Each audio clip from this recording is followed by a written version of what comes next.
హల్లెలూయా. అంటే నీ కోరిక పాపమని గుర్తించు.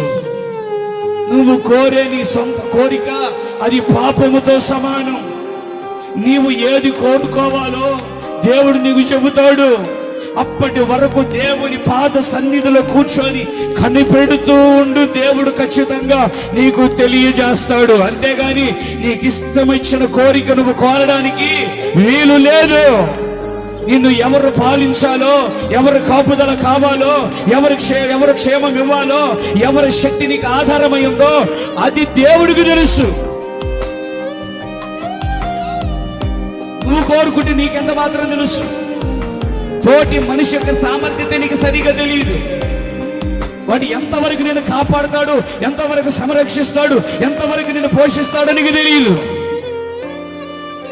గ్యారెంటీ ఇస్తావా? ఇయ్యలేవు.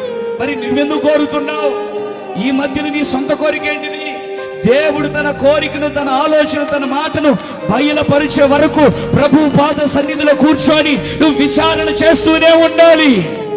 దేవుడు కోరిక ఏంటిదో, దేవుని ఆలోచన ఏంటిదో, దేవుని మాట ఏంటిదో అది తెలిసేంత వరకు ఆయన పాదాల దగ్గర నువ్వు గోజారుతూనే ఉండాలి.